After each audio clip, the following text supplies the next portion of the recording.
The Angriest Dog in the World. It's a simple title, it perfectly captures the essence of my comic strip.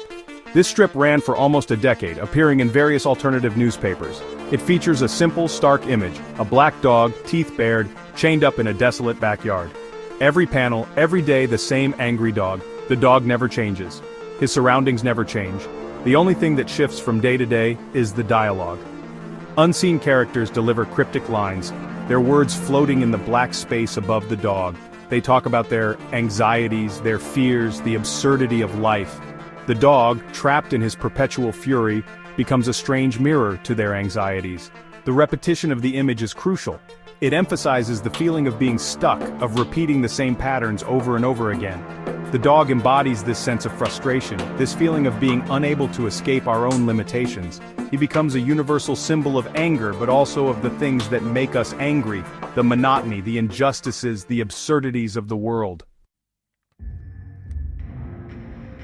The idea for the strip came to me during a period of intense creative frustration. I was working on a film at the time and everything felt blocked.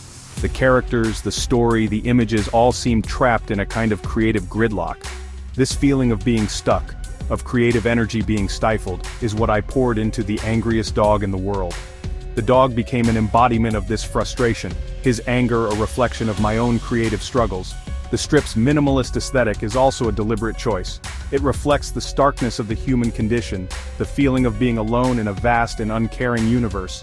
The black and white palette emphasizes this sense of bleakness, while also echoing the visual style of film noir.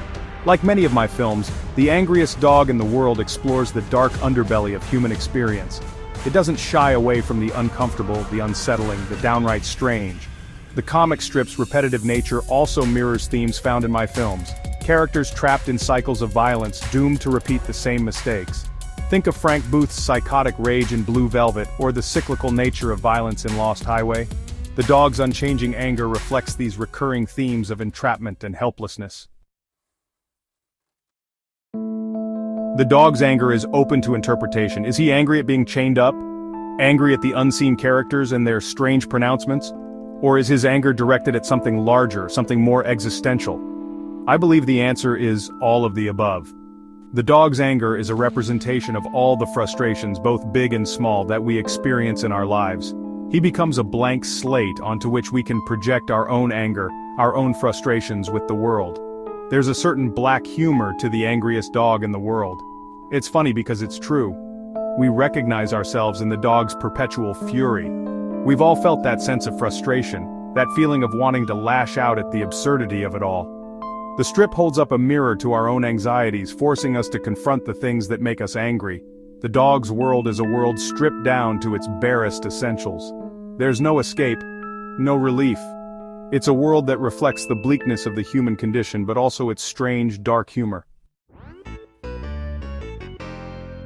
The Angriest Dog in the World is more than just a comic strip. It's a meditation on anger, on frustration, on the absurdity of life. It's a work that stays with you long after you've finished reading it. It makes you think about your own anger, your own frustrations. It encourages you to find humor in the darkness, to embrace the absurdity of it all. Ultimately, The Angriest Dog in the World is a testament to the power of simplicity. With just a single recurring image, I was able to create a work that is both deeply personal and universally relatable. The strip's enduring appeal lies in its ability to tap into something primal, something essential about the human experience. It reminds us that even in the darkest of times, there's always room for a little bit of dark humor.